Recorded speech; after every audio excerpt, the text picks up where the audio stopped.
ಸತ್ಯವತೀ ಹೃದಯ ನಂದನೋ ವ್ಯಾಸಃ ಯಸ್ಯ ಆಸ್ಯ ಕಮಲಗಲಿತಂ ವಾಂಗ್ಮಯಮೃತಂ ಜಗತ್ಪಿಬತಿ ಭುಜಗ ಭೋಗಾಭಮುದ್ಯಮ್ಯ ಹೃದಯಂ ನಿಜಭುಜಂ ದಕ್ಷಿಣಂ ಲಕ್ಷಣಾಢ್ಯಂ ಲಲಿತಮುದ್ರಿಕ್ತ ವಿಜ್ಞಾನಮುದ್ರಂ ಭಜ ಭಜ ಅನಂತಮಿತ್ಯಾಲಪಂತಂ ಪ್ರಣತವಾನ್ ಪ್ರಾಣಿನಾಂ ಪ್ರಾಣಭೂತಂ ಪ್ರಣತಿಭಿಃ ಪ್ರೀಣಯೇ ಪೂರ್ಣಬೋಧಂ ಭವದವೋಷ್ಣೇನ ತಾತಪ್ಯಮಾನಾನ್ ಭುವಿ ಪರಂ ನಾಥಂ ಅಪ್ರೇಕ್ಷಮಾಣಾನ್ ಭುವನಮಾನ್ಯೇನ ಚ ಅನ್ಯೇನ ದೋಷ್ಣಾ ಭವತು ಭೀರ್ಮಾ ಇತಿ ನಃ ಸಾಂತ್ವಯಂತಂ ಪ್ರಣತವಾನ್ ಪ್ರಾಣಿನಾಂ ಪ್ರಾಣಭೂತಂ ಪ್ರಣತಿಭಿಃ ಪ್ರೀಣಯೇ ಪೂರ್ಣಬೋಧಂ.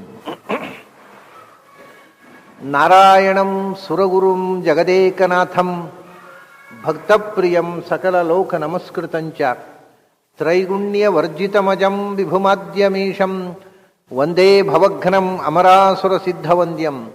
ನಾರಾಯಣಂ ನಮಸ್ಕೃತ್ಯ ನರಂಚೈವ ನರೋತ್ತಮಂ ದೇವೀಂ ಸರಸ್ವತೀಂ ವ್ಯಾಸಂ ತತೋ ಜಯಮುದೀರಯೇತ್. ನನ್ನ ಅಧ್ಯಾತ್ಮ ಬಂಧುಗಳೇ, ಬಹಳ ಸಮಯದ ಅನಂತರ ಮತ್ತೆ ಭಗವದ್ಗೀತೆಯ ಮಾಲಿಕೆಯನ್ನು ನಾವು ಪ್ರವೇಶಿಸ್ತಾ ಇದ್ದೇವೆ. ಹಿಂದೆ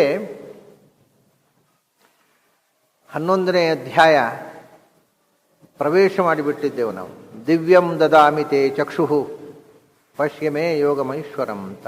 ಕೃಷ್ಣ, ನಾನು ದಿವ್ಯ ದೃಷ್ಟಿಯನ್ನು ಕೊಡ್ತೀನಿ, ಆ ದಿವ್ಯ ದೃಷ್ಟಿಯ ಮೂಲಕ ನನ್ನ ದಿವ್ಯ ರೂಪವನ್ನು ನೋಡು ಅಂತ ಹೇಳಿದ. ಆಮೇಲೆ ನಾವು ಹೇಳಿದರೂ ನಮಗೆ ದಿವ್ಯ ದೃಷ್ಟಿ ಬರಲೇ ಇಲ್ಲ, ನಾವು ನೋಡಲೇ ಇಲ್ಲ ಮುಂದಿನ ಭಾಗವನ್ನು.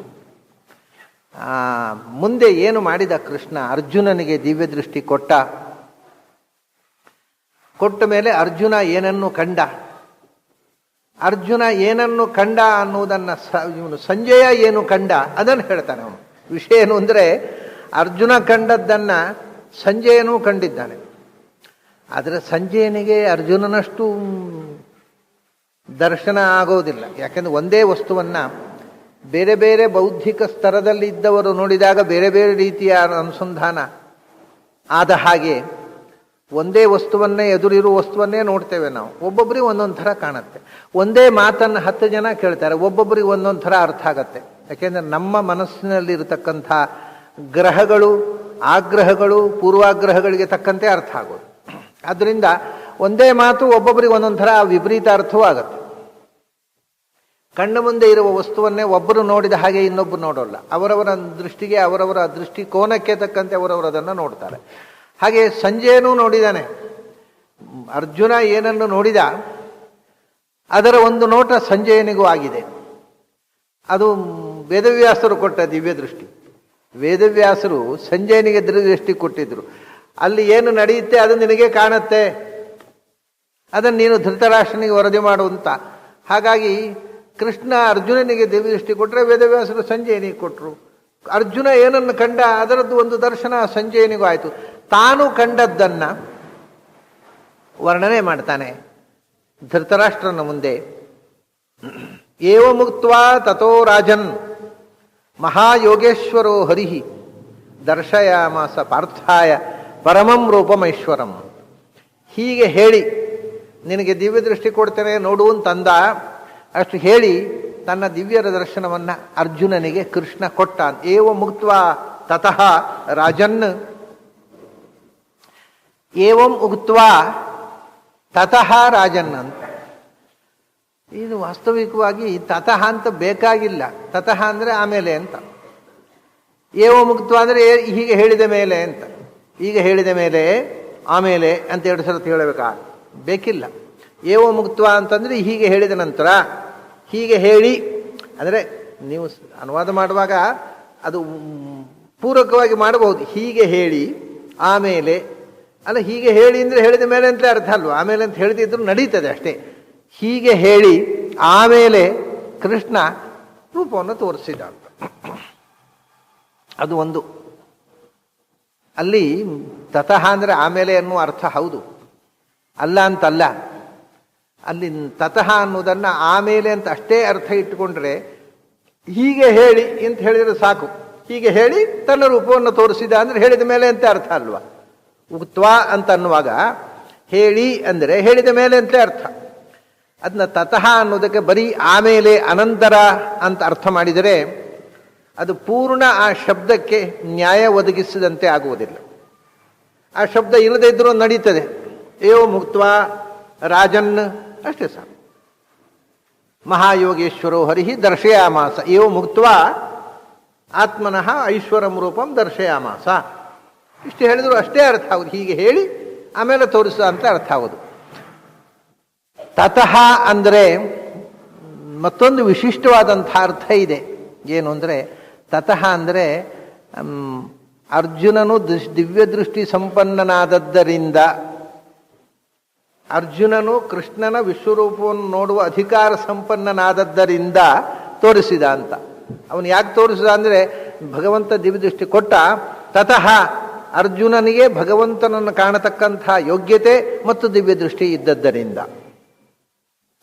ಎಂಥ ಭಗವಂತ ಅವನು ತೋರಿಸಿದ್ದೇನನ್ನು ಅಂದರೆ ತತಃ ಅಂದರೆ ಎಲ್ಲ ಕಡೆ ತುಂಬಿರುವವನು ಅಂತ ಅರ್ಥ. ಎಲ್ಲ ಕಡೆ ತುಂಬಿರುವವನು ಅದನ್ನು ಅರ್ಜುನಿಗೆ ತೋರಿಸಿದ. ತತಃ ಅಂದರೆ ಆಮ್ನಿಪ್ರೆಸೆಂಟ್ ಅಂತ ಅರ್ಥ. ಎಲ್ಲ ಕಡೆ ತುಂಬಿರುವವನು, ಆದರೆ ಕಾಣ್ತಿರ್ಲಿಲ್ಲ. ರಥದಲ್ಲಿ ಮಾತ್ರ ಕುದುರೆ ಚಾವಟಿಗೆ ಹಿಡ್ಕೊಂಡು ಕಾಣಿಸಿಕೊಳ್ತಿದ್ದ, ಎಲ್ಲ ಕಡೆ ಕಾಣಿಸಿಕೊಂಡ. ಹಾಗಾಗಿ ತತಃ ಅನ್ನೋದು ಬೇರೆ ಬೇರೆ ಆಯಾಮಗಳಲ್ಲಿ ಬಹಳ ಅಪೂರ್ವವಾಗಿರ್ತಕ್ಕಂಥ ಸಾಂದರ್ಭಿಕವಾದ ಅರ್ಥವನ್ನು ಹೇಳುವುದರಿಂದ ಅದು ಔಚಿತ್ಯಪೂರ್ಣ. ಬರೇ ತತಃ ಆಮೇಲೆ ಅಂತ ಅರ್ಥ ಹೇಳಿಬಿಟ್ರೆ ಅದರ ಅಗತ್ಯ ಇಲ್ಲ. ಏವ ಮುಕ್ತ್ವಾ ತಥೋ ರಾಜನ್, ಕೃಷ್ಣ ಹೀಗೆ ಹೇಳಿ ಆಮೇಲೆ ಅರ್ಜುನ ನಿಜವಾಗಿಯೂ ಭಗವಂತನನ್ನು ನೋಡುವ ಆ ಕಳಕಳಿ ಉಳ್ಳವನಾದ್ದರಿಂದ, ಭಗವಂತನ ವಿಶ್ವರೂಪವನ್ನು ನೋಡುವ ಅರ್ಹತೆ ಉಳ್ಳವನಾದ್ದರಿಂದ, ಭಗವಂತನ ಅನುಗ್ರಹದಿಂದ ಆ ದಿವ್ಯ ದೃಷ್ಟಿಯನ್ನು ಪಡೆದವನಾದ್ದರಿಂದ, ಇದೆಲ್ಲ ತತಃ ಅಂದರೆ ಅದನ್ನ ಯಾರು ಎಲ್ಲ ಕಡೆ ತುಂಬಿರುವ ಭಗವಂತ ತನ್ನ ವಿಶ್ವರೂಪವನ್ನು ತೋರಿಸಿದ. ಈ ವರದಿ ಮಾಡ್ತಾ ಇರತಕ್ಕಂಥದ್ದು ಧೃತರಾಷ್ಟ್ರನಿಗೆ. ಆದ್ದರಿಂದ ಅವನು ಸಂಬೋಧನೆ ಮಾಡ್ತಾನೆ ರಾಜನ್ ಅಂತ. ಧೃತರಾಷ್ಟ್ರನನ್ನು ಕುರಿತು ಸಂಜಯ ಮಾಡಿದ ಸಂಬೋಧನೆ ಇದು ಸಂಜಯನ ವಚನ. ಆದ್ದರಿಂದ ಏವ ಮುಕ್ತ್ವಾ ತಥೋ ರಾಜನ್ ದರ್ಶಯಾಮಾಸ, ತನ್ನ ರೂಪ ತೋರಿಸಿದ. ಯಾರು? ಮಹಾಯೋಗೇಶ್ವರೋ ಹರಿಹಿ. ಇಲ್ಲಿ ಪ್ರಾಯ ಇಡೀ ಗೀತೆಯಲ್ಲಿ ಎಲ್ಲಿಯೂ ಒಂದು ಈ ವಿಶೇಷಣ ಬರಲಿಲ್ಲ. ಕೃಷ್ಣನಿಗೆ ಒಂದು ಯೋಗೇಶ್ವರ ಅನ್ನೋದು ಬಂದಿದೆ ಕೊನೆಗೆ, ಯತ್ರ ಯೋಗೇಶ್ವರ ಕೃಷ್ಣ ಅಂತ ಕೊನೆಗೂ ಬಂದಿದೆ. ಆದರೆ ಮಹಾಯೋಗೇಶ್ವರ ಅನ್ನುವ ಶಬ್ದ ಗೀತೆಯಲ್ಲಿ ಇಲ್ಲಿ ಬಂದದ್ದು. ಅದು ಯಾಕೆ ಅಂದರೆ ಆ ವಿಶ್ವರೂಪ ದರ್ಶನಕ್ಕೆ ಬೇಕಾಗಿರ್ತಕ್ಕಂಥ ಭಗವಂತನ ಅಚಿಂತ್ಯ ಶಕ್ತಿಯನ್ನು ಹೇಳತಕ್ಕ ಶಬ್ದ ಅದು. ಯೋಗ ಅಂತಂದರೆ ಎರಡು ಯೋಗ ಶಬ್ದ. ಯೋಗ ಅಂದರೆ ಸಾಮರ್ಥ್ಯ ಅಥವಾ ಯಾವುದೇ ಒಂದು ಕೆಲಸವನ್ನು ಮಾಡತಕ್ಕಂಥ ವಿಧಾನ, ಉಪಾಯ, ಟೆಕ್ನಿಕ್ ಅಂತ ಹೇಳ್ತೇವಲ್ಲ ನಾವು. ಯೋಗ ಅಂದರೆ ಒಂದು ಕೆಲಸವನ್ನು ಸಾಧಿಸುವ ಉಪಾಯ ಅಥವಾ ಜಾಣತನ, ಅಥವಾ ಸಾಮರ್ಥ್ಯ ಯಾವುದಾದರೂ. ಅಂಥ ಯೋಗೇಶರು ದೇವತೆಗಳು.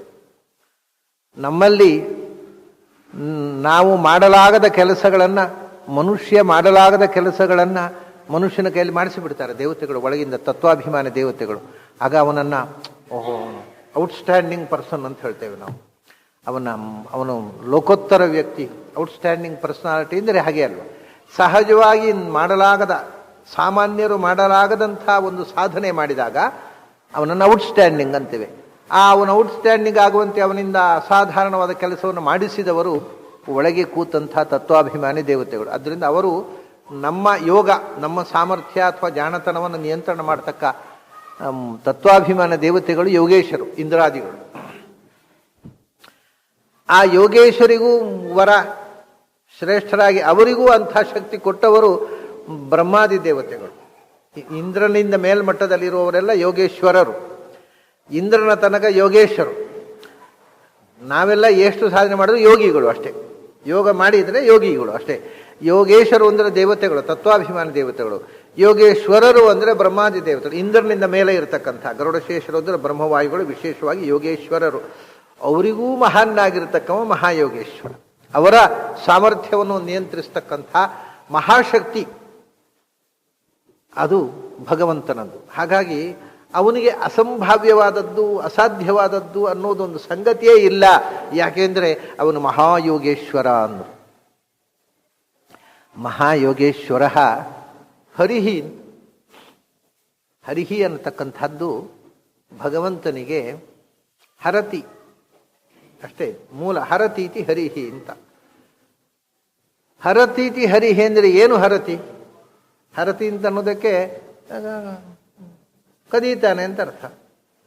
ಹರಹ ಹರಿಹಿ ಅಂದರೆ ಏನನ್ನು ಕದೀತಾನೆ ಅಂತ ಹೇಳಿದ್ರೆ ಗಂಡಾಂತರ ಅಲ್ವ. ಕದಿಯೋರೆಲ್ಲ ಹರಿಗಳಾಗುವುದಿಲ್ಲ. ಅಂದರೆ ಹರತಿ ಏನನ್ನ ಅಂದರೆ ಒಂದು ಕೃಷ್ಣ ಮೊದಲು ಹೇಳಿದ್ದನ್ನು ನೆನಪಿಸಿಕೊಳ್ತಾನೆ. ನಾನು ತತಃ ಎಲ್ಲ ಕಡೆ ತುಂಬಿದ್ದಾನೆ ಭಗವಂತ. ಅದರ ಅರ್ಥ ಎಲ್ಲ ಕಡೆ ಆಮ್ನಿ ಪ್ರೆಸೆಂಟ್ ಅನ್ನೋದು ಒಂದು ಅರ್ಥ. ಆದರೆ ಇನ್ನೊಂದು ಎಲ್ಲರ ಒಳಗೆ ತತಃ, ಪ್ರತಿಯೊಬ್ಬ ದೇವತೆಗಳ ಹೊರಗೆ ತುಂಬಿದ್ದಾನೆ ಅಂತರ್ಯಾಮಿಯಾಗಿ. ಆದ್ದರಿಂದ ಹರಿಹಿ ಅಂತ. ಅಂದರೆ ಯಾರಿಗೆ ನೀವು ಯಜ್ಞದಲ್ಲಿ ಆಹುತಿ ಕೊಟ್ಟರು ಅದನ್ನು ಅವನು ಹರತಿ ಸ್ವೀಕಾರ ಮಾಡ್ತಾನೆ. ಯಾಕಂದರೆ ಒಳಗೆ ಒಂದು ಅಂತರ್ಯಾಮಿಗಿರುವವನು ಅವನೇ. ಸೊ ಅವನು ತತಃ ಸರ್ವಗತತ್ವವನ್ನು ವಿವರಿಸುವಂಥ ಒಂದು ಶಬ್ದ. ಹಾಗಾಗಿ ಅವನು ತತ, ಅದರಿಂದ ಅವನು ಹರಿ. ಅವನು ಹರಿ, ಅದರಿಂದ ಅವನು ತತ. ನೀವು ಹೇಗೆ ನೋಡಿದ್ರು ಒಂದೇ. ಅವನು ಹರಿ. ಹರಿ ಅಂದರೆ ಯಾರ್ಯಾರು ಯಾವ್ಯಾವ ರೂಪದಿಂದ ಆರಾಧನೆಯಲ್ಲಿ ಅವನಿಗೆ ಆಹುತಿಯನ್ನು ಕೊಡ್ತಾರೋ, ಅದು ಯಜ್ಞದ ಮುಖದಿಂದ ಇರಬಹುದು, ಪೂಜೆಯಲ್ಲಿ ಇರಬಹುದು, ಯಾವ ಯಾವ ದೇವತಾ ಮುಖದಿಂದ ಅವನಿಗೆ ಆಹುತಿ ಕೊಡ್ತಾರೆ. ಇಂದ್ರ ಯಸ್ವಾಹ ಅಂತ ಕೊಡಬಹುದು, ಅಗ್ನೇ ಸ್ವಾಹ ಅಂತ ಕೊಡಬಹುದು, ವಾಯುವೇ ಸ್ವಾಹ ಅಂತ ಕೊಡಬಹುದು, ಆದಿತ್ಯ ಯಸ್ವಾಹ ಅಂತ ಕೊಡಬಹುದು, ಪ್ರಜಾಪತಿ ಸ್ವಾಹ ಅಂತ ಕೊಡಬಹುದು.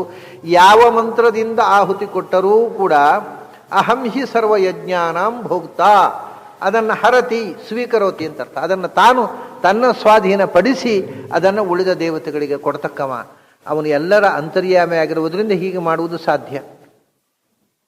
ಹರಿಹಿ ಹರತಿ ಅಂದರೆ ಯಾರು ಯಾವ ದೇವತೆಗಳಿಗೆ ಏನು ಕೊಟ್ಟರು ಅದು ಅವನಿಗೆ ಸಲ್ಲುತ್ತೆ. ನಮಗೆ ಗೊತ್ತಿರಲಿಲ್ಲ, ಗೊತ್ತಿದ್ದು ಕೊಟ್ಟರೆ ಆ ಪುಣ್ಯ ನಮಗೆ ಸಲ್ಲುತ್ತೆ. ಇಲ್ಲದ್ರೆ ಅವನಿಗೆ ಮಾತ್ರ ಸಲ್ಲುತ್ತೆ, ನಮಗೇನೂ ಸಲ್ಲೋಲ್ಲ. ನಾವು ಆ ತಿಳುವಳಿಕೆ ಇಲ್ಲದೆ ಕೊಟ್ಟುಬಿಟ್ರೆ. ಎಷ್ಟೋ ಮಂದಿಗೆ ವಿಚಿತ್ರವಾದಂಥ ತಪ್ಪು ಕಲ್ಪನೆಗಳಿವೆ. ಈ ಅಂತರ್ಯಾಮಿ ಕಾನ್ಸೆಪ್ಟೇ ಬಹಳ ಜನಕ್ಕೆ ಗೊತ್ತಿಲ್ಲ. ಅವರು ಅಷ್ಟೇ ಅಲ್ಲ, ಕೆಲವರು ಹೇಳುವುದು ಕೂಡ ಕೇಳಿದ್ದೇನೆ ನಾನು. ಏನಿದು, ಅದೇನೋ ಅದು ಎಲ್ಲವನ್ನು ದೇವರಿಗೆ ಕೊಟ್ಟರೆ ಈ ಇತರ ದೇವತೆಗಳಿಗೆ ಹೊಟ್ಟೆ ತುಂಬುವುದು ಹೇಗೆ? ಅದೆಲ್ಲ ಅಸಂಗತ. ಅದರಿಂದ ಆಯಾ ದೇವತೆಗಳಿಗೆ ಹೊಟ್ಟೆ ತುಂಬಬೇಕಾದ್ರೆ ಅವರವರಿಗೆ ಹೆಸರಿಗೆ ಕೊಡಬೇಕು ಅಂತ. ಏನು ಇವರು ಆಹುತಿ ಕೊಟ್ಟು ಹೊಟ್ಟೆ ತುಂಬಬೇಕಾ ಅವರಿಗೆ? ಅವ್ರು ಹಸಿದು ಕಾದಿರ್ತಾರೆ, ಯಾವಾಗ ಆಹುತಿ ಕೊಡ್ತಾರೆ. ಹಸಿದಿದ್ದೇವೆ, ನಮ್ಮ ಮನೇಲಿ ಅಡುಗೆ ಮಾಡೋರು ಯಾರೂ ಇಲ್ಲ, ಯಾರು ಹೊಡ್ತಾರೆ ಅಂತ. ಅಂದರೆ ಇವರು ಕೊಡುವ ಆಹುತಿ ಅಂಥದ್ದು ಸಮಿಧೆಗಳು. ಒಂದು ಕಡೆ ಪುರಾಣದಲ್ಲಿ ತಮಾಷೆ ಮಾಡಿದ್ದಾರೆ. ಏನಂದರೆ ಯಜ್ಞೈರ್ ಅನೇಕೈಹಿ ಇಂದ್ರತ್ವಂ ಅವಾಪ್ಯ ಇಂದ್ರ ದೇವತ್ವಂ, ಯಜ್ಞೈ ಅನೇಕೈ ದೇವತ್ವಂ ಅವಾಪ್ಯ ಇಂದ್ರ. ಇಂದ್ರ ಪದವಿ ಬಂದದ್ದೇ ಅನೇಕ ಯಜ್ಞ ಮಾಡಿ. ಆಮೇಲೆ ಅವನಿಗೆ ಕೊಡುವುದೆಂಥದ್ದು ನಾವು ಅಂದರೆ ಶಮ್ಯಾದಿ ಕಾಷ್ಠಂ ಇಂದ್ರೇಣ ಭುಜ್ಯತೆ ಶಮ್ಯಾದಿ ಯದಿ ಚೇತ್ ಕಾಷ್ಠಂ. ಆದರೆ ಹಾಗಿದ್ರೆ ತದ್ವರಂ ಪತ್ರಭೂ ಪಶು ಅಂತ. ಅವನು 100 ಶತಕೃತು 100 ಯಜ್ಞಗಳನ್ನು ಮಾಡಿ ಇಂದ್ರ ಪದವಿ ಪಡೆದು ಕಡೆಗೆ ಅವನಿಗೆ ಆಹಾರ ಏನು? ಶಮಿ ಕಾಷ್ಠ, ಅಶ್ವತ್ಥದ ಕಾಷ್ಠ, ಸಮಿಧೆ. ಅವನಿಗೆ ಕಟ್ಟಿಗೆ ತಿನ್ನಲಿಕ್ಕೆ ಕೊಡೋದು ನಾವು. ಹಾಗಾದರೆ 100 ಯಜ್ಞ ಮಾಡಿ ಇಂದ್ರ ಪದವಿ ಹೋಗೋದಕ್ಕಿಂತ ನಮ್ಮ ಹಟ್ಟಿಲಿರುವ ಧನವಾಸಿ, ಯಾಕೆಂದ್ರೆ ಅದಕ್ಕೆ ಹುಲ್ಲಾದರೂ ತಿನ್ನಲಿಕ್ಕೆ ಗೊತ್ತುಂಟು. ಇವನು ಕಟ್ಟಿಗೆ ತಿನ್ನಬೇಕು. ಈ ಪ್ರಾರಬ್ಧ ಕರ್ಮಕ್ಕೆ ಯಾಕೆ ಇಂದ್ರ ಪದವಿ ಬೇಕು? ಇದು ವ್ಯಾಸರು ಅನುಸಂಧಾನ ಇಲ್ಲದೆ ಯಜ್ಞಯಾಗಗಳನ್ನು ಮಾಡುವವರ ಬಗ್ಗೆ ಪರಿಹಾಸ್ಯ ಮಾಡಿದ ರೀತಿ. ಯಜ್ಞೈರ್ ಅನೇಕೈ ದೇವತ್ವಂ ಅವಾಪ್ಯ ಇಂದ್ರೇಣ ಭುಜ್ಯತೆ ಶಮ್ಯಾದಿ ಯದಿ ಚೇತ್ ಕಾಷ್ಠಂ ತದ್ವರಂ ಪತ್ರಭುಗ್ ಪಶು ಅಂತ. ಹುಲ್ಲು ತಿನ್ನುವ, ಎಲೆ ತಿನ್ನುವ ಧನವಾಸಿ ಇವನು ಪಾಪ ಕಾಷ್ಠ ತಿನ್ಬೇಕಲ್ಲ. ನಾವು ಹಾಕಿದ್ದೆಲ್ಲ ಶಮಿ ಕಾಷ್ಠ, ಪಲಾಶದ ಕಾಷ್ಠ, ಅದ ಪಲಾಶ, ಅಶ್ವತ್ಥದ್ದು ಹಾಕಿದ್ದು ತಿನ್ಬೇಕಲ್ಲ. ಅವನು ಪ್ರಾರಬ್ಧ ಕರ್ಮ ಅಲ್ವ ಇಂದ್ರನದ್ದು. ಆದ್ದರಿಂದ ಅವರಿಗೆ ತಿನ್ಲಿಕ್ಕೋಸ್ಕರ ಹಾಕುವುದಲ್ಲ. ಭಗವಂತ ಪ್ರೀತನಾಗಲಿ, ಭಗವಂತ ಪ್ರೀತನಾಗಿ ನಾವು ಆಹುತಿ ವಾತಾವರಣ ಶುದ್ಧಿಗೋಸ್ಕರ ಹಾಕುವುದು. ಮಂತ್ರಗಳಿಂದ ಹೇಳಿದಾಗ ದೇವತೆಗಳು ಪ್ರೀತರಾಗ್ತಾರೆ ಹೊರತು ಅವರ ಹಸಿವು ಪರಿಹಾರಕ್ಕೋಸ್ಕರ ನಾವು ಆಹುತಿ ಕೊಡುವುದಲ್ಲ. ಅದರಿಂದ ಯಾವ ದೇವತೆಯ ಹೆಸರಿನಲ್ಲಿ ಆಹುತಿ ಕೊಟ್ಟರು ತಾನು ಯಾರು ಅದನ್ನು ಆಹರತಿ ಸ್ವೀಕರೋತಿ ಸಹ ಹರಿಹಿ. ಯಾಕೆಂದರೆ ಎಲ್ಲರ ಒಳಗೂ ತತಃ, ಅದೇ ಬಂತೆ ತತಃ ಅನ್ನೋದಕ್ಕೆ ಔಚಿತ್ಯ ಬಂತು ನೋಡಿ. ಅದರಿಂದ ಅವನು ತತಃ ಹರಿಹಿ, ಅವನು ತತ ಎಲ್ಲರೊಳಗೂ ಆತತ ವ್ಯಾಪ್ತನಾಗಿರುವವ. ಅದರಿಂದ ಯಾರಿಗೆ ಏನು ಕೊಟ್ಟರು ಅದನ್ನು ಸ್ವೀಕರಿಸುವವನು ಅವನು ಮೂಲತಃ. ಆಮೇಲೆ ಯಾರಿಗೆ ಸಲ್ಲಬೇಕು ಅವನಿಗೆ ಕೊಡ್ತಾನೆ. ಈ ಮಕ್ಕಳಿಗೆ ಈಗ ನೋಡಿ, ಇದನ್ನು ನೇರ ಕೊಡಬೇಕು ಅಂತ ಹೇಳ್ತಾರೆ. ಈಗ ಒಂದು ಮಗು ಹೊಟ್ಟೆಯಲ್ಲಿ ಬೆಳೀತಾ ಇರ್ತದೆ, ಅದಕ್ಕೆ ಆಹಾರ ಕೊಡೋದು ಯಾರಿಗೆ? ತಾಯಿಗೆ. ತಾಯಿ ಆಹಾರ ತಗೊಂಡ್ರೆ ಮಗುವಿಗೆ ಹೋಗುತ್ತೆ. ತಾಯಿಯ ಹೊಟ್ಟೆಯಿಂದ ಆಕ್ಸಿಜನ್ ಸಪ್ಲೈ ಆಗೋದು ತಾಯಿಯ ಮೂಲಕ. ಮಗುವಿಗೆ ಪ್ರತ್ಯೇಕ ಆಕ್ಸಿಜನ್ ಸಿಲಿಂಡರ್ನಿಂದ ಕೊಡುವುದಲ್ಲ, ತಾಯಿಯ ಮೂಗಿನಿಂದ ಹೋದ ಆಕ್ಸಿಜನ್ನು ಮಗುವಿನ ಹೊಟ್ಟೆಗೆ ಹೋಗುತ್ತೆ. ಆಮೇಲೆ ಹುಟ್ಟಿದ ಮೇಲೆ ಕೂಡ ಅದು ತಾಯಿಯ ತಿನ್ನಿಸ್ಬೇಕಲ್ಲ, ಅದು ತಿನ್ಲಿಕ್ಕೆ ಬರುತ್ತಾ? ಹಾಗೆ ಸ್ವಯಂ ಮಾಡಲಿಕ್ಕೆ ಅಸಮರ್ಥನಾದವನಿಗೆ ಅಂತರ್ಯಾಮಿ ಮೂಲಕ ಕೊಡೋದು. ಇದು ಶಾಸ್ತ್ರದ ಪ್ರಕ್ರಿಯೆ ಗೊತ್ತಿದ್ದವರಿಗೆ ಇದರಲ್ಲಿ ಏನೂ ಗೊಂದಲ ಇಲ್ಲ. ಈ ಶಾಸ್ತ್ರದ ಬಗ್ಗೆ ಏನೂ ಗೊತ್ತಿಲ್ಲದೆ ಶಾಸ್ತ್ರದ ಬಗ್ಗೆ ಮಾತಾಡ್ತಾರೆ ನೋಡಿ, ಅಂಥವ್ರಿಗೆ ಜಾಸ್ತಿ. ಈಗ ಶಾಸ್ತ್ರದ ಬಗ್ಗೆ ಏನೂ ಗೊತ್ತಿಲ್ಲದೆ ಶಾಸ್ತ್ರದ ಬಗ್ಗೆ ಅಧಿಕೃತವಾಗಿ ಕಮೆಂಟ್ ಮಾಡೋದು, ಅಂಥವ್ರು ಮಾತ್ರ ಇಂಥ ಮಾತನ್ನಾಡ್ತಾರೆ. ಅಂತರ್ಯಾಮಿಯ ಕಲ್ಪನೆ ಎಲ್ಲ ಶಾಸ್ತ್ರಗಳಲ್ಲಿ ಇರತಕ್ಕಂಥ ಅತ್ಯಂತ ಸುಂದರವಾದ ಕಲ್ಪನೆ. ತಾಯಿ ಮಗುವಿನ ಕಲ್ಪನೆ. ನಾವೆಲ್ಲ ಅವನ ಗರ್ಭದಲ್ಲಿರುವ ಮಕ್ಕಳು. ಅವನು ಸ್ವೀಕಾರ ಮಾಡಿದರೆ ಹೊಟ್ಟೆಯಲ್ಲಿರುವ ಮಕ್ಕಳಾದ ನಮಗೆ ಸಲ್ಲುತ್ತೆ. ನಾವೇ ತಿಂತೇವೆ ಅಂದರೆ ಅದು ಸಲ್ಲೋಲ್ಲ, ದಕ್ಕೋಲ್ಲ. ಅದು ಅಂದ ಹರಿಹಿ ಅಂತ ಅನ್ನುವಂಥದ್ದು ಕೂಡ ಭಗವಂತನ ಸರ್ವಗತತ್ವವನ್ನು ತಿಳಿಸ್ತಕ್ಕಂಥ ಒಂದು ವಿಶೇಷಣವೇ, ಅವನು ವಿಶ್ವರೂಪವನ್ನು ತೋರಿಸ್ತಕ್ಕಂಥ ಒಂದು ಶಬ್ದವೇ. ಕಾಣದೆ ಎಲ್ಲರೊಳಗೂ ತುಂಬಿದ್ದಾನಲ್ಲ, ಅದನ್ನು ಅರ್ಜುನನಿಗೆ ಕಾಣಿಸಿದ ಅಂತ. ಅವನು ಇರೋದು ಗೊತ್ತಿರೋದು ಮುಖ್ಯ, ಇರೋದು ಎಲ್ಲ ಕಡೆ ಇದ್ದಾನೆ. ಅವನ ಇರವನ್ನ ಅರ್ಜುನನಿಗೆ ಅರಿವು ಬರುವಂತೆ ಮಾಡಿದ ಅಷ್ಟೇ. ಆಮೇಲೆ ಇನ್ನೊಂದು ಹರಿಹಿ ಅಂತಂದರೆ ಹರತಿ ಅಂತ ಅಂದರೆ ಮನೋಹರತಿ, ಆಕರ್ಷಕ. ಕೃಷ್ಣ ಅಂದ್ರು ಹರಿ ಅಂದ್ರು ಒಂದೇ ಅರ್ಥ ನೋಡಿ. ಕರ್ಷತೀತಿ ಕೃಷ್ಣ, ಮನೋಹರತೀತಿ ಹರಿಹಿ. ಇಡೀ ವಿಶ್ವದ ಮನಸ್ಸನ್ನು ಆಕರ್ಷಣೆ ಮಾಡಿದಂಥ ಸೌಂದರ್ಯ ಸಾಕಾರ ಮೂರ್ತಿ, ಅತ್ಯಂತ ಅದ್ಭುತ. ತಮದ್ಭುತಂ ಬಾಲಕಂ ಅಂಬುಜಕ್ಷಣಂ ಸಾಕ್ಷಾನ್ ಮನ್ಮಥ ಮನ್ಮಥ. ಮನ್ಮಥನೂ ಮೋಹಗೊಳ್ಳುವ ರೂಪ. ಅಂಥ ಲೋಕೈಕ ಸುಂದರ, ಎಲ್ಲರ ಮನಸ್ಸನ್ನು ಆಕರ್ಷಿಸುವಂಥ ಹರಿ. ಆಮೇಲೆ ನಮ್ಮ ದುಃಖಗಳನ್ನು ಹರತಿ, ಪರಿಹರತಿ, ದುಃಖಗಳನ್ನು ಪರಿಹರಿಸುವವನು. ಸಂಸಾರದಿಂದ ಹರತಿ, ಮೇಲಕ್ಕೆ ಕೊಂಡೊಯ್ದು ನಮ್ಮನ್ನು ಉದ್ಧಾರ ಮಾಡತಕ್ಕಂಥವ. ಯಾಕೆ ಮನೋಹರತಿ ಅಂದರೆ ಅವನು ವರ್ಣಶ್ಚ ಹರಿತೋಮಮ ಅಂತಾರೆ. ಅವನು ಹರಿದ್ವರ್ಣ ಅಂತ ಅಂದರೆ ನೀಲವರ್ಣ ಅಂತ. ಹರಿತ ಅನ್ನೋದಕ್ಕೆ ಅನೇಕ ಅರ್ಥ ಇದೆ. ನೀಲವರ್ಣದವನಾದ್ದರಿಂದ ಅವನು ನೋಡಿದರೆ ಎಲ್ರಿಗೂ ಹುಚ್ಚಂತೆ. ಇದನ್ನು ಸ್ವಲ್ಪ ಕನ್ನಡದಲ್ಲಿ ಅನುವಾದ ಮಾಡಿದರೆ, ಕೃಷ್ಣನನ್ನು ನೋಡಿದರೆ ಎಲ್ಲರಿಗೂ ಆಕರ್ಷಣೆ, ಸೆಳೆತ. ಯಾಕೆಂದರೆ ಅವನು ಕಪ್ಪಿದ್ದ, ಬಿಳಿ ಇರಲಿಲ್ಲ, ಆದ್ದರಿಂದ. ಓಹೋ, ಹಾಗಾದ್ರೆ ಬಿಳಿ ಚಂದ ಅಲ್ಲ ಅಂತ. ಬಿಳಿ ಅನ್ನೋದು ನಿಜವಾದ ಚಂದ ಅಲ್ಲ. ಕಪ್ಪಿದ್ದ, ಆದ್ದರಿಂದ ಹರಿ. ಅವನು ಕೃಷ್ಣ, ಆದ್ದರಿಂದ ಹರಿ. ಕಪ್ಪು ಅಂದರೆ ಮೈ ಬಣ್ಣ ಅಲ್ಲ, ಬರೀ ಮೈ ಬಣ್ಣವನ್ನು ಹೇಳೋದಲ್ಲ ಅವರು. ಕಪ್ಪು ಅನ್ನೋದು ಮೈಯ ಬಣ್ಣವೂ ಹೌದು.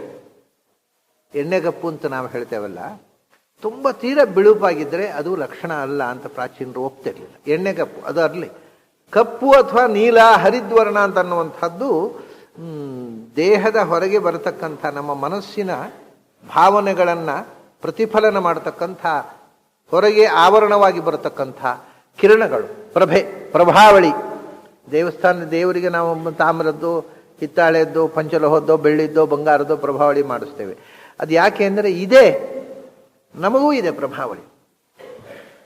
ಅದು ಮನಸ್ಸು ಒಳಗಿನಿಂದ ಏನನ್ನು ಯೋಚಿಸ್ತಾ ಇದೆ, ಆ ಮನಸ್ಸಿನ ಎನರ್ಜಿಯನ್ನು ವರ್ಣರೂಪದಲ್ಲಿ ಹೊರಗಿಂದ ತೋರಿಸ್ತಾ ಇರ್ತದೆ. ಅದನ್ನು ನೋಡ್ಲಿಕ್ಕೆ ಸ್ವಲ್ಪ ಸ್ಪೆಷಲ್ ಕಣ್ಣು ಬೇಕಾಗತ್ತೆ, ದಿವ್ಯ ದೃಷ್ಟಿ. ಎಲ್ರಿಗೂ ಕಾಣೋದಿಲ್ಲ, ಅವರ ಪ್ರಭಾವಳಿಯೇ ಕಾಣೋದಿಲ್ಲ, ಇನ್ನೊಬ್ಬರದ್ದು ಏನು ಕಾಣೋದು. ಅದನ್ನು ನೋಡಬೇಕಾದ್ರೆ ಸ್ವಲ್ಪ ಕಣ್ಣಿಗೆ ತರಬೇತಿ ಬೇಕು, ಇಲ್ಲದಿದ್ದರೆ ಕಾಣೋದಿಲ್ಲ. ನಮ್ಮ bare eye cannot see the physical aura of a person. ಯಾರದ್ದು ಕಾಣಿಸೋದು. ಆ ಬಣ್ಣ ಅನ್ನೋದು ನಮ್ಮ ವ್ಯಕ್ತಿತ್ವದ ಬಣ್ಣ. ಅದು ಮೈಯ ಬಣ್ಣ ಅಲ್ಲ, ವ್ಯಕ್ತಿಯ ಬಣ್ಣ ಅಲ್ಲ, ವ್ಯಕ್ತಿತ್ವದ ಬಣ್ಣ. ನಾವು ಹೇಳ್ತೇವಲ್ಲ, ಈ ಅವನ ಬಣ್ಣ ಬಯಲಾಯ್ತು ರೀ, ಏನೋ ಅಂತ ತಿಳ್ಕೊಂಡಿದ್ದೆ, ಇವತ್ತು ಗೊತ್ತಾಯ್ತು ಅವನ ಬಣ್ಣ ಬಯಲಾಯಿತು ಅಂದರೆ ಅವನ ವ್ಯಕ್ತಿತ್ವ ಗೊತ್ತಾಯಿತು. ಆ ವ್ಯಕ್ತಿತ್ವದ ಬಣ್ಣ. ಆ ಬಣ್ಣಗಳಿಗೆ ಅರ್ಥ ಇದೆ. ಕಲರ್ಸ್ ಅವು ಇಂಡಿಕೇಟ್ ಸರ್ಟನ್ ಕ್ವಾಲಿಟೀಸ್, ಕ್ಯಾರೆಕ್ಟರ್ಸ್. ಒಬ್ಬ ಮನುಷ್ಯನ ದೇಹದಲ್ಲಿ, ದೇಹದ ಸುತ್ತ ನೀಲ, ಹರಿತಂದ್ರೆ ನೀಲ ಅಂತ ಹೇಳಿದೆ, ನೀಲವರ್ಣದ ಕಿರಣಗಳಿದ್ದರೆ ಅದು ಅಗಾಧವಾದ ವ್ಯಕ್ತಿತ್ವ ಅಂತ ಅರ್ಥ, ಅಗಾಧವಾದ ಜ್ಞಾನದ ವ್ಯಕ್ತಿತ್ವ ಅಂತ. ಯಾಕೆಂದರೆ ಡೆಪ್ತು, ಅಗಾಧತೆಯನ್ನು ನೀಲವರ್ಣ ರೆಪ್ರೆಸೆಂಟ್ ಮಾಡುತ್ತೆ. ಸಮುದ್ರ ಅಗಾಧ ನೀಲವಾಗಿದೆ, ಆಕಾಶ ಅಗಾಧ ನಿಮಗೆ ನೀಲವಾಗಿ ಕಾಣುತ್ತೆ. ಅದರಿಂದ ಹಿಂದಿನವರು ನೀಲವರ್ಣ ಅನ್ನೋದು ಅಗಾಧತೆಯ ಸಂಕೇತ. ಹಾಗಾಗಿ ಕೃಷ್ಣ ನೀಲಮೇಘ ಶ್ಯಾಮ, ಅವನ ಸುತ್ತ ನೀಲವರ್ಣದ ಆ ಒಂದು ಪ್ರಕಾಶದ ಆವರಣ ಇದೆ. ಅದನ್ನು ಕಾಣಬಹುದು, ಧ್ಯಾನದಲ್ಲಿ ಕಾಣಬಹುದು. ಅದರಿಂದ ಕೃಷ್ಣನನ್ನು ಧ್ಯಾನ ಮಾಡಿದವರು ಆ ನೀಲವರ್ಣದ ಪ್ರಭೆ ಮೈಯಿಂದ ಚಿಮ್ಮುವುದನ್ನು ಕಂಡರು. ಆದ್ದರಿಂದ ಅವನು ಹರಿ. ನೀಲವರ್ಣದ ಪ್ರಭೆಯಿಂದ ಅಗಾಧವಾದ ಜ್ಞಾನವನ್ನು ಸೂಸ್ತಕ್ಕಂಥ ರೂಪ. ಸಾಮಾನ್ಯ ತುಂಬ ಜ್ಞಾನಿಗಳ ಮೈಯಲ್ಲಿಂದ ಕೂಡ ಅಂಥ ನೀಲವರ್ಣದ ಪ್ರಭೆ ಬರುತ್ತೆ. ಬೇರೆ ಬೇರೆ ಬಣ್ಣಗಳಿರ್ತವೆ. ಇನ್ನೊಂದು ಸಮೃದ್ಧಿ, ತುಂಬ ಸಮೃದ್ಧಿ ಇದ್ದರೆ ಆವಾಗ ಒಂದು ರೀತಿಯಿಂದ ಹಸಿರು ಬಣ್ಣ, ಆನಂದ ಸೌಮ್ಯವಾಗಿದ್ದರೆ ಬದುಕು ಅದೊಂಥರ ಹಳದಿ ಬಣ್ಣ, ಏನು ಬೇಡ ಜೀವನದಲ್ಲಿ ಅಂತ ಇದ್ದರೆ ಒಂದು ರೀತಿಯ ಕಾವಿಶಾಟಿಯ ಸ್ವಲ್ಪ ಆ ಬಣ್ಣ ಕಾವಿ ಬಣ್ಣ. ತುಂಬ ಕೋಪ ಬಂದರೆ ಇನ್ನೊಬ್ಬರ ಮೇಲೆ ಹೊಟ್ಟೆಗಿಚ್ಚು ಕೋಪ ತುಂಬ ಇದ್ದರೆ ನೆತ್ತರಿನ ಬಣ್ಣ. ಏನೂ ಇಲ್ಲದೆ ತಲೆ ಒಳಗೆ ಬೈಹುಲ್ಲಿದ್ದರೆ ಬೂದು ಬಣ್ಣ. ಇದೆಲ್ಲ ಆಗುತ್ತೆ. ಹೊರಗಿನಿಂದ ಆ ಬಣ್ಣಗಳು ನಮ್ಮ ನಿಜವಾದ ವ್ಯಕ್ತಿತ್ವವನ್ನು ರಿಪ್ರೆಸೆಂಟ್ ಮಾಡ್ತವೆ. ಕೃಷ್ಣ ನೀಲವರ್ಣ, ಅಗಾಧವಾಗಿರತಕ್ಕಂಥ ಜ್ಞಾನದ ಕಡಲು ಅದು. ಅದರಿಂದ ಹರಿ. ಅದೆಲ್ಲ ಯಾಕೆಂದರೆ ಅವನು ಕೃಷ್ಣ ಮುಂದೆ ವಿಶ್ವರೂಪ ತೋರಿಸುವುದಕ್ಕೆ ಬೇಕಾಗಿರ್ತಕ್ಕಂಥ ಅನುಗುಣವಾಗಿರ್ತಕ್ಕ ವಿಶೇಷಣಗಳನ್ನು ಕೊಟ್ಟ ನೋಡಿ. ಮಹಾಯೋಗೇಶ್ವರ ಹರಿಹಿ ತತಃ, ಎಲ್ಲೆಡೆ ತುಂಬಿದವ. ಎಲ್ಲ ನಾವು ಮಾಡಿರತಕ್ಕ ಆರಾಧನೆಯನ್ನು ಎಲ್ಲರೊಳಗೆ ಅಂತರ್ಯಾಮಿಯಾಗಿ ಸ್ವೀಕರಿಸುವ, ಎಲ್ಲರನ್ನೂ ಆಕರ್ಷಣೆ ಮಾಡಿ ಉದ್ಧಾರ ಮಾಡತಕ್ಕಂಥ ಪರಶಕ್ತಿ ಅವನು. ದರ್ಶಯಾಮಾಸ ಪಾರ್ಥಾಯ, ಅರ್ಜುನನಿಗೆ ತನ್ನ ರೂಪವನ್ನು ತೋರಿಸಿದ. ಪಾರ್ಥಾಯ ದರ್ಶಯಾಮಾಸ. ಪಾರ್ಥ ಅನ್ನುವ ಶಬ್ದ ನಾನು ಹಿಂದೆ ಗೀತೆ ಬಗ್ಗೆ ಪ್ರತಿ ಬಾರಿ ಹೇಳುವಾಗಲೂ ಒಂದು ಎಚ್ಚರ ಕೊಟ್ಟಿದ್ದೇನೆ. ಏನು ಅಂದರೆ ಪಾರ್ಥ ಅಂತ ಅಷ್ಟೇ ಅಲ್ಲ, ಯಾವ ಶಬ್ದ ಬಂದರೂ ಅರ್ಜುನನ ವಾಚಕವಾಗಿರತಕ್ಕಂಥ ಶಬ್ದ ಏನೇನು ವಿಶೇಷಣಗಳು ಬರ್ತಾವೆ ಗೀತೆಯಲ್ಲಿ ಅದಷ್ಟು ಕೂಡ ಒಬ್ಬ ಸಾಧಕನಿಗೆ ಅನ್ವಯವಾಗಿಯೂ ನೋಡಬೇಕು ಅಂತ. ಯಾಕೆಂದರೆ ಪಾರ್ಥ ಅರ್ಜುನ ಇಲ್ಲಿ ಸಾಧಕನಾಗಿ ಬಂದವ, ಭಗವಂತ ಮತ್ತು ಭಗವಂತನ ಉಪಾಸನೆ ಮಾಡತಕ್ಕಂಥ ಜೀವ. ಇದೇ ಅರ್ಜುನ ಮತ್ತು ಕೃಷ್ಣ. ಹಾಗಾಗಿ ಅರ್ಜುನನಿಗೆ ಏನು ವಿಶೇಷಣಗಳು ಬರ್ತಾವೆ ಅವೆಲ್ಲ ನಮ್ಮ ಸಾಧನೆಯಲ್ಲಿ ಪೂರಕವಾಗಿರತಕ್ಕಂಥ ವಿಶೇಷಣ. ಅಂದರೆ ಅರ್ಜುನ ಪಾರ್ಥ, ಅವನು ಪೃಥೆಯ ಮಗ, ಆದ್ದರಿಂದ ಅವನಿಗೆ ಪಾರ್ಥ ಅಂತ ಹೆಸರು. ಕುಂತಿಯ ಮಗ, ಪೃಥ ಅಂದರೆ ಕುಂತಿ, ಕುಂತಿಯ ಮಗ ಆದ್ದರಿಂದ ಅವನಿಗೆ ಪಾರ್ಥ ಅಂತ ಕರೆದರು. ಅದು ಅರ್ಜುನನ ಹೆಸರಾಯಿತು. ಅದನ್ನು ಒಬ್ಬ ಸಾಧಕನು ಪಾರ್ಥನಾಗಬೇಕು. ಪಾರ್ಥ ಅನ್ನೋದಕ್ಕೆ ನಾನು ಹಿಂದೆ ಹೇಳಿದ್ದೆ, ನೆನಪಿಸುವುದಕ್ಕೋಸ್ಕರ ಇದನ್ನು ಮತ್ತೊಮ್ಮೆ ಅದರ ನಿರ್ವಚನವನ್ನು ಹೇಳ್ತೇನೆ. ಮೂಲತಃ ವ್ಯಾಕರಣದಲ್ಲಿ ಪಾರಧಾತುವಿನಿಂದ ಹುಟ್ಟಿದ ಶಬ್ದ ಪಾರ್ಥ ಅಂತ. ತೀರ ಮತ್ತು ಪಾರ ಅಂತ ಎರಡು ಅರ್ಥಗಳು, ಅಂದರೆ ಕೊನೆ ಮುಟ್ಟುವುದು ಅಂತ. ತೀರ ಪಾರ, ತೀರದಿಂದ ತೀರ್ಥ ಆಯಿತು, ಪಾರದಿಂದ ಪಾರ್ಥ ಆಯಿತು. ತೀರ ಪಾರ ಪಾರಗಮನೆ ಅಂತ ಧಾತು, ಅಂದರೆ ದಡ ಸೇರಿದವರು ಅಂತ. ಈ ಕಡಲಿನ ದಡ ಸೇರಿದವರು ಅಪರೋಕ್ಷ ಜ್ಞಾನಿ ಅಂತ ಅರ್ಥ. ಜ್ಞಾನದಿಂದ ಈ ಸಂಸಾರದ ದಡವನ್ನು ಆಚೆಯ ದಡ ಸೇರಿದವರು, ಭಗವಂತನನ್ನು ಸಾಕ್ಷಾತ್ಕರಿಸಿಕೊಂಡು ಆಚೆಯ ದಡ ಸೇರಿದವರು ಪ್ರತಿಯೊಬ್ಬರೂ ಆಗಬೇಕು. ಪ್ರತಿಯೊಬ್ಬರೂ ಈ ಅರ್ಥದಲ್ಲಿ ಪಾರ್ಥರಾಗಬೇಕು. ಈ ಕಡಲಿನಲ್ಲಿ ಈಜಿತಾ ಇರುವ ನಾವು ಒಂದು ದಿನ ಈಜಿ ಆಚೆಯ ದಡ ಸೇರಬೇಕು. ಅದೇ ಪಾರ್ಥನಾಗೋದು. ಅದಕ್ಕೇನು ಮಾಡಬೇಕು? ಪಾರ್ಥರಾಗಬೇಕು. ಅಂದರೆ ಅರ್ಥ ಏನಿದೆ, ವೇದಾರ್ಥ, ವೇದದಲ್ಲಿ ಹೇಳಿರತಕ್ಕಂಥ ಅರ್ಥ ಯಾವುದು? ವೇದಾರ್ಥ ಭಗವಂತನೇ. ಪ್ರತಿಯೊಂದು ಶಬ್ದದಿಂದ ವಾಚ್ಯನಾದಂಥ ಭಗವಂತನೇ ವೇದಾರ್ಥ. ಅವನ ಪಾನ, ಗುಣಪಾನ, ಅರ್ಥಾನುಸಂಧಾನ, ವೇದ ಪಾಲನೆ, ವೇದಾರ್ಥ ಪಾನ ಮಾಡಿದಾಗ ಪಾರ್ಥ ಆಗ್ತೇವೆ. ಆಗ ಪಾರಗಮನ, ದಡ ಹಾಯತಕ್ಕಂಥ, ಈ ದಡ ಸೇರತಕ್ಕಂಥದ್ದು ಸಾಧ್ಯವಾಗುತ್ತೆ. ಇದು ಪ್ರತಿಯೊಬ್ಬ ಸಾಧಕನೂ ಈ ಅರ್ಥದಲ್ಲಿ ಪಾರ್ಥನಾಗಬೇಕು. ಅರ್ಜುನ ಆಗಿದ್ದ, ಅವನು ವೇದಾರ್ಥ ಪಾನವೂ ಮಾಡಿದ್ದ, ಭಗವದ್ ಗುಣಾನುಸಂಧಾನ ಮಾಡಿದ್ದ, ಗುಣಪಾನ, ಅದರಿಂದ ಅವನು ವೇದರಕ್ಷಣೆಯನ್ನು ಮಾಡಿದ್ದ, ಅದರಲ್ಲಿಯೂ ಪಾರ್ಥ. ಆಮೇಲೆ ಪಾರಗಮನ, ದಡ ಹಾಯಿ ಆಚೆ ದಡ ಸೇರುವ ಒಂದು ಅರ್ಹತೆಯನ್ನು ಪಡೆದಿದ್ದ. ಅಷ್ಟೇ ಅಲ್ಲದೆ ಅವನು ಪೃಥೆಯ ಮಗನಾಗಿಯೂ ಪಾರ್ಥನಾಗಿದ್ದ. ಹೀಗೆ ಎಲ್ಲ ದಿಸೆಯಿಂದಲೂ ಪಾರ್ಥನಾಗಿದ್ದ ಅರ್ಜುನನಿಗೆ ಕೃಷ್ಣ ದರ್ಶಯ ಏನನ್ನ ಪರಮಂ ರೂಪಮೈಶ್ವರಂ ಅಂತ ಹೇಳಿದ್ರು. ಇಲ್ಲಿ ಪರಮಂ ರೂಪಂ, ಸರ್ವೋತ್ತಮವಾದ ರೂಪವನ್ನು ತೋರಿಸಿದ ಅಂತ. ರೂಪವೂ ಸರ್ವೋತ್ತಮ ಅಂತ ಯಾಕೆ ಕೃಷ್ಣ ಹೇಳಿದ ಅಂದರೆ ಭಗವಂತನೂ ಸರ್ವೋತ್ತಮ, ಭಗವಂತನ ರೂಪವೂ ಸರ್ವೋತ್ತಮ. ಯಾಕೆಂದರೆ ಭಗವಂತ ಬೇರೆ ಅಲ್ಲ, ಭಗವಂತನ ರೂಪ ಬೇರೆ ಅಲ್ಲ. ಆ ವಿಶ್ವರೂಪ ಅವನ ವಿಶ್ವರೂಪ ಅಲ್ಲ, ಅವನೇ ವಿಶ್ವರೂಪ. ಅವನ ರೂಪ ಅವನು ರೂಪ, ಇದು ಭಗವಂತನೇ. ಅದರಿಂದ ಪರಮಂ ಐಶ್ವರಂ, ಎರಡು ಥರ. ಐಶ್ವರಂ ಅಂದರೆ ಸರ್ವಸಮರ್ಥನಾದ ಭಗವಂತನಿಗೆ ಸಂಬಂಧಪಟ್ಟ, ಆದರೆ ಸಂಬಂಧಪಟ್ಟ ರೂಪವೂ ಹೌದು, ಅವನೆಯೂ ಹೌದು. ಅವನ ರೂಪವೂ ಹೌದು, ಅವನೇ ರೂಪವೂ ಹೌದು. ಅದಕ್ಕೋಸ್ಕರ ಐಶ್ವರಂ ರೂಪ ಅಂತ. ಇವನು ಕೃಷ್ಣನ ಬಳಿ ಅರ್ಜುನ ಕೇಳಿದ್ದು ನಿನ್ನ ರೂಪವನ್ನು ತೋರಿಸು ನನಗೆ ಅಂತ, ನಿನ್ನ ಸ್ವರೂಪವನ್ನು ತೋರಿಸು ನನಗೆ, ನಿನ್ನ ದರ್ಶೆಯ ಆತ್ಮಾನಂ, ನಿನ್ನನ್ನು ತೋರಿಸು ಅಂತ ಹೇಳಿದ್ದು. ಆಗ ಅವನಿಗೆ ಉತ್ತರ ಕೊಟ್ಟದ್ದು ನನ್ನ ರೂಪವನ್ನು ನೋಡು. ಹಾಗಾದ್ರೆ ನನ್ನ ರೂಪವೇ ನಾನು ಅಂತ ಹೇಳಿದಾಗ ಆಯ್ತಾ? ಅರ್ಜುನ ಕೇಳಿದ್ದು ನಿನ್ನ ರೂಪ ತೋರಿಸು ಅಂತಲ್ಲ, ನಿನ್ನನ್ನು ತೋರಿಸು. ದರ್ಶಯ ಆತ್ಮಾನಮವ್ಯಯಂ. ಆಗ ಉತ್ತರನು ಪಶ್ಯಮೇ ರೂಪಂ ಐಶ್ವರಂ ಪರಮಂ ರೂಪಂ ಐಶ್ವರಂ. ನನ್ನ ಈಶ್ವರೀಯ ಸಾಮರ್ಥ್ಯದಿಂದ ತುಂಬಿರುವ, ಅಂದರೆ ಸರ್ವಸಮರ್ಥವಾದ ಎಲ್ಲ ರೂಪಗಳು, ಎಲ್ಲವನ್ನೂ ಮಾಡುವ ಸರ್ವ ಸಾಮರ್ಥ್ಯವುಳ್ಳವುಗಳು ಅಂಥ ನನ್ನ ರೂಪವನ್ನು, ಆಮೇಲೆ ರೂಪಾಣಿ ಅಂತ ಹೇಳ್ತಾರೆ ಮುಂದೆ. ಹಾಗಾದರೆ ಒಂದೇ ರೂಪ ಅನೇಕ ರೂಪವಾಗತ್ತೆ, ಅನೇಕ ಒಂದಾಗತ್ತೆ. ಆ ಒಂದು ಅಥವಾ ಅನೇಕ ಎಲ್ಲವೂ ಭಗವಂತನ ಸ್ವರೂಪ. ಇಷ್ಟು ವಿಷಯ ಅಲ್ಲಿ ಬಹುವಚನ, ಏಕವಚನ ಮತ್ತು ಮೇ ರೂಪ ಅಂತ ಹೇಳ್ತಾನೆ, ಮಮ ಆತ್ಮ ನನ್ನ ಸ್ವರೂಪ ಅದು ಅಂತ ಹೇಳ್ತಾನೆ, ನನ್ನ ರೂಪ ಅಂತಾನೆ. ಏಕವಚನ ಹೇಳ್ತಾನೆ, ಪಶ್ಯರೂಪಾಣಿ ಅಂತಾನೆ ಬಹುವಚನ. ಹಾಗಾದರೆ ಏಕವಚನದಿಂದ ರೂಪಂ ಅಂತ ಹೇಳಿದ್ದೇ ರೂಪಾಣಿ. ಬಹುರೂಪಗಳು ಏಕರೂಪಗಳಿಗೂ ಭೇದ ಇಲ್ಲ, ಅವನು ಒಬ್ಬನೇ ಅನೇಕ ರೂಪದಿಂದ ಕಾಣಿಸಿಕೊಳ್ತಾನೆ. ಮತ್ತು ಅನೇಕ ಏಕ ಆಗಿರತಕ್ಕ ಎಲ್ಲ ರೂಪವೂ ಅವನ ಸ್ವರೂಪ. ಅದರಿಂದ ಅದು ಪರಮಂ. ಪರಮಂ ಅಂದರೆ ಸರ್ವೋತ್ತಮವಾಗಿರತಕ್ಕಂಥದ್ದು. ಒಂದು ದೃಷ್ಟಿಯಿಂದ ಪರಮ ಮಾ ಅಂದರೆ ರಮೆಗೂ ಗೋಚರವಾಗುತ್ತೆ. ಪೂರ್ಣ ಪ್ರಮಾಣದಲ್ಲಿ ಅರ್ಜುನನಿಗಲ್ಲ, ಸಂಜೀವನಿಗಲ್ಲ, ಸಾಕ್ಷಾತ್ ರಮೆಗೂ ಪೂರ್ಣ ಪ್ರಮಾಣದಲ್ಲಿ ಅಗೋಚರವಾದ್ದರಿಂದ ಅದು ಪರಮಂ ರೂಪಂ ಐಶ್ವರಂ, ಸರ್ವಸಮರ್ಥತೆಯನ್ನು ತುಂಬಿಕೊಂಡಿರ್ತಕ್ಕಂಥದ್ದು. ಸರ್ವಸಾಮರ್ಥ್ಯ, ಈಶ್ವರೀಯ ಸಾಮರ್ಥ್ಯ, ಪರಮಂ ರೂಪಂ ಐಶ್ವರಂ. ಹೀಗೆ ದರ್ಶಯಾಮಾಸ. ನೋಡು ಅಂತ ಹೇಳಿದ, ನೋಡು ಅಂತ ಹೇಳಿ ತೋರಿಸಿಬಿಟ್ಟ. ಯಾಕೆಂದರೆ ನೋಡು ಅಂತ ಹೇಳಿ ಸುಮ್ಮನೆ ಕೂತ್ರೆ ಕಾಣೋಲ್ಲ ಅರ್ಜುನನಿಗೆ. ಅವನು ನೋಡು ಅಂತ ಹೇಳಿ ಕೂತ್ರೆ ಆಗಲಿಲ್ಲ. ಈಗ ನಾವು ಬೇರೆ ವಿಷಯವನ್ನಾದರೆ ಅಲ್ಲಿ ನೋಡು ಅಂದರೆ ನಾವು ನೋಡ್ತೇವೆ, ಕಾಣುತ್ತೆ. ನೋಡು ಅಂತ ದೇವರು ಹೇಳಿದರೆ ನಮಗೆ ಕಾಣುವುದಿಲ್ಲ, ಅವನು ತೋರಿಸ್ಬೇಕು. ಆದ್ದರಿಂದ ಅದು ನೋಡು ಅಂತ ಹೇಳಿದ, ಮತ್ತು ಅವನಿಗೆ ತೋರಿಸೋದು. ಇಲ್ದಿರ ಬಾಬು ಅವನು ಏನು ನೋಡೋದು? ಕಣ್ ಬಿಡ್ಬೇಕಷ್ಟೇ, ಏನೂ ಕಾಣೋಲ್ಲ. ಭಗವಂತ ನೋಡು ನನ್ನನ್ನು ಅಂತ ಹೇಳಿ ಕೂತ್ಬಿಟ್ರೆ ಏನೂ ಕಾಣೋಲ್ಲ, ಅವನೇ ತೋರಿಸ್ಬೇಕು. ಕಣ್ಣಿಗೆ ಕಾಣದ ಸಂಗತಿಯನ್ನು ಕಣ್ಣು ಕಾಣುವಂತೆ ಮಾಡಬೇಕಾಗಿದ್ದರೆ ಅದು ಭಗವಂತನ ಅನುಗ್ರಹದಿಂದ ಆಗಬೇಕಲ್ವಾ? ಅದರಿಂದ ದರ್ಶಯಾಮಾಸ. ಅರ್ಜುನ ನೋಡಿದ. ಅರ್ಜುನ ನೋಡಿದ್ದು ದೊಡ್ಡ ಸಂಗತಿ ಅಲ್ಲ, ಯಾಕೆಂದರೆ ಕೃಷ್ಣ ತೋರಿಸಿದ, ಅರ್ಜುನ ನೋಡಿದ ಅಷ್ಟೇ. ಅದನ್ನು ನೋಡುವುದು ನಮ್ಮ ಕೈಯಲ್ಲಿಲ್ಲ, ತೋರಿಸುವವನ ಕೈಯಲ್ಲಿದೆ. ನೋಡುವಂದ ಮತ್ತು ತೋರಿಸಿದ. ಎಂಥ ರೂಪ! ಸಂಜಯ ಕಂಡ ಆ ವಿಸ್ಮಯ, ಅವನಿಗೂ ವಿಸ್ಮಯ ಆಯ್ತಲ್ಲ, ಅರ್ಜುನನಿಗೆ ಆದ ವಿಸ್ಮಯದ ಹಾಗೆ ಸಂಜಯ ಕಂಡ ರೂಪ. ಆಗ ಏನು ಕಂಡೆ ತಾನು ಅಂತ ಅನ್ನುವುದನ್ನು ಸಂಜಯ ಧೃತರಾಷ್ಟ್ರನಿಗೆ ವಿವರಿಸ್ತಾನೆ. ಕೃಷ್ಣ ಮೊದಲು ತನ್ನ ವಿಶ್ವರೂಪ ತೋರಿಸಿದ್ದು, ಒಬ್ಬೊಬ್ಬರಿಗೆ ಒಂದೊಂದು ರೀತಿಯ ವಿಶ್ವರೂಪ ತೋರಿಸಿದ್ದ. ಅದು ಅವರವರ ಯೋಗ್ಯತೆಗೆ ತಕ್ಕಂತೆ. ಮೊದಲು ವಿಶ್ವರೂಪ ತೋರಿಸಿದ್ದು ಯಶೋದೆಗೆ.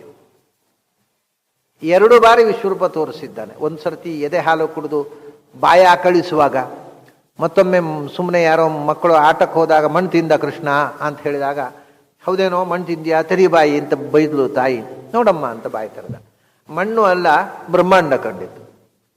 2 ಬಾರಿ ತಾಯಿಗೆ ವಿಶ್ವರೂಪ ತನ್ನ ಬಾಯಲ್ಲಿ ತೋರಿಸಿದ್ದ ಕೃಷ್ಣ. ಆಮೇಲೆ ಸಂಧಾನಕ್ಕೆ ಹೋದಾಗ ಧೃತರಾಷ್ಟ್ರನಿಗೆ ವಿಶ್ವರೂಪ ತೋರಿಸಿದ್ದ.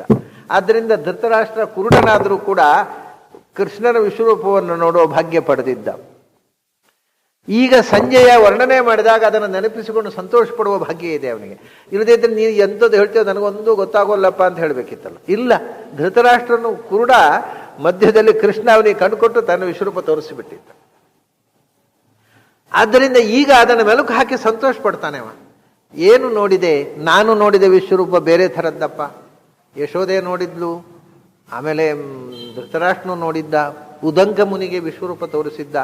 ಆದರೆ ಅರ್ಜುನನಿಗೆ ತೋರಿಸಿದಂಥದ್ದು ಅತ್ಯಂತ ವಿಲಕ್ಷಣ. ಅದನ್ನು ಅಲ್ಲಿ ಸಂಜಯ ನೋಡಿದರೂ ಕೂಡ ಅರ್ಜುನ ಕಂಡದ್ದೇ ಬೇರೆ, ಸಂಜಯ ಕಂಡದ್ದೇ ಬೇರೆ. ಎರಡು ಒಂದೇ ಥರ ಅಲ್ಲ. ಆದರೆ ಸಂಜಯ ಕಂಡದ್ದು ಹೇಳ್ತಾನೆ, ಅದ್ಭುತ ಕಂಡೆ ನಾನು. ಏನು?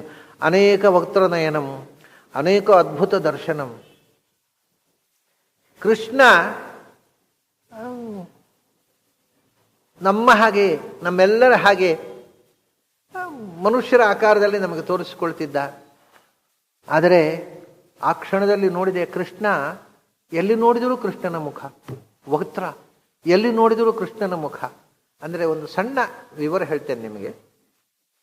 ಯುದ್ಧರಂಗ, 18 ಅಕ್ಷೋಹಿಣಿ ಸೇನೆ ಜಮಾವಣೆ ಆಗಿದೆ. ಅಂದರೆ ಎಲ್ಲಿ ನೋಡಿದರೂ ಅಲ್ಲಿ ಸೈನಿಕರು, ಈ ಕಡೆ ನೋಡಿದ್ರು ಸೈನಿಕರು, ಆ ಕಡೆ ನೋಡಿದ್ರು ಸೈನ್ಯ, ಆನೆ, ಕುದುರೆ, ರಥ, ಸೈನಿಕರು, ವೀರರು, ಯೋಧರುಗಳು. ಇದು ಒಂದು ಗಿಡಿದು ಹೋಗಿದೆ. ಆನೆ, ಕುದುರೆ ಸೇನೆಯಿಂದ ಗಡಿದು ಹೋದಂಥ, ಎಲ್ಲಿ ನೋಡಿದ್ರು ಕಣ್ಣು ಹರಿದಷ್ಟು ದೂರಕ್ಕೆ ಸೇನೆ ಇದೆ. ಹೇಳ್ತಾನೆ, ಒಂದು ಕ್ಷಣ ಏನಾಯ್ತು ಗೊತ್ತಾ, ಏನೂ ಕಾಣಿಸ್ಲಿಲ್ಲ. ಮತ್ತೆ ಎಲ್ಲಿ ನೋಡಿದ್ರು ಕೃಷ್ಣ ಕಾಣಿಸಿದ. ರಾಮಃ ಪುರಸ್ತಾತ್ ಪರತೋಪಿ ರಾಮಃ ಪರಂ ದೀಕ್ಷು ವಿದೀಕ್ಷು ರಾಮ. ಆನೆ ಕಾಣಲಿಲ್ಲ, ಆನೆ ಒಳಗಿರುವ ಭಗವಂತ ಕಾಣಿಸಿದ. ಕುದುರೆ ಕಾಣಿಸ್ಲಿಲ್ಲ, ಕುದುರೆ ಒಳಗಿರುವ ಭಗವಂತ ಕಾಣಿಸಿದ. ಒಬ್ಬ ಸೈನಿಕನ ಕಾಣಿಸ್ಲ, ಅವನೊಳಗಿರ್ತಕ್ಕ ಭಗವಂತ ಕಾಣಿಸಿದ. ಎಲ್ಲಿ ನೋಡಿದರೆ ಅಲ್ಲಿ ಸಾವಿರ ಸಾವಿರ ಮುಖಗಳಿಂದ ಭಗವಂತ ತುಂಬಿದ್ದು ಕಂಡೆ. ಅನೇಕ ವಕ್ತ್ರ ನಯನಂ. ಆಮೇಲೆ ಹೇಳಿದಾನೆ, ಮುಖ, ಆ ಮುಖದಲ್ಲಿ ಒಂದೊಂದು ಮುಖದಲ್ಲಿ ಎರಡೆರಡು ಕಣ್ಣುಗಳು ಅಲ್ವಾ, ಭಗವಂತನದ್ದು ಅನೇಕ ನಯನ ಅಂತ. ಅವನು ನೋಡ್ತಾನೆ, ಒಂದು ಮುಖದಲ್ಲಿ ಎರಡೇ ಕಣ್ಣು ಅಂತ ನಿಯಮ ಇಲ್ಲ. ಯಾಕೆಂದರೆ ಅನೇಕ ನಯನಗಳು, ಅನೇಕ ಮುಖಗಳು, ಒಂದೊಂದು ಮುಖದಲ್ಲಿಯೂ ಅನೇಕ ನಯನಗಳು. ವಿಚಿತ್ರವಾಗಿರತಕ್ಕಂತಹ ದೃಷ್ಟಿ, ಭಗವಂತನ ಆ ಅದ್ಭುತವಾದ ಎಲ್ಲೆಡೆ ತುಂಬಿರತಕ್ಕಂತಹ ರೂಪವನ್ನು ಅದನ್ನು ಬೇಕು ಅಂತ ವಕ್ರದ ಜೊತೆಗೆ ನಯನವನ್ನು ಅನೇಕ ಅಂದರೆ ವಸ್ತುತಃ ಅನೇಕ ಅಂದರೆ ಒಂದಲ್ಲ ಎರಡಲ್ಲ ಅಂತ. ಅನೇಕ ಅಂದರೆ ನಿಜವಾಗಿ ಒಂದಲ್ಲ ಅಂತ ಅರ್ಥ ಅಲ್ವಾ. ಏಕ ಒಂದು, ಅನೇಕ ಅಂದರೆ ಒಂದಲ್ಲ. ಒಂದಲ್ಲದಿದ್ದರೆ ಎರಡು ಅನೇಕ ಆಗಬೇಕಲ್ಲ. ಎರಡನ್ನ ಅನೇಕ ಅಂತ ಹೇಳುವುದಿಲ್ಲ. ಅನೇಕ ಮಂದಿ ತುಂಬಿದ್ರು ಕನಿಷ್ಠ 3 ಮಂದಿ ಇರಬೇಕು. ಬಹುವಚನಕ್ಕೆ ಮಾತ್ರ ಅನೇಕ ಅಂತ ಹೇಳುದಲ್ವ. ಬಹಳ ತಮಾಷೆ. ಏಕ ಅಲ್ಲದ್ದು ಅಂದರೆ 1 ಮತ್ತು 2 ಅಲ್ಲದ್ದು. ಕನಿಷ್ಠ 3 ಮಂದಿ ಇರಬೇಕು, ಅನೇಕ ಅಂತ ಆಗಬೇಕಾಗಿದೆ. ಇದು ವಿಚಿತ್ರ. ಅಲ್ಲಿ ಅನೇಕ ಅಂತ ಹೇಳೋದು, ಒಂದು ಅಲ್ಲ. ಏಕಂ ನ ಭವತಿ ಇತ್ಯನೇಕಂ ಆಗಬಹುದು. ಆದರೆ ಒಂದು ಅಲ್ಲ, ಒಂದು ಮತ್ತೆ ಅದಕ್ಕೆ ಮತ್ತೊಂದು, ಪ್ರತಿದ್ವಂದಿ, ಎರಡು ಇಲ್ಲದೆ ಇರುವಂಥದ್ದು.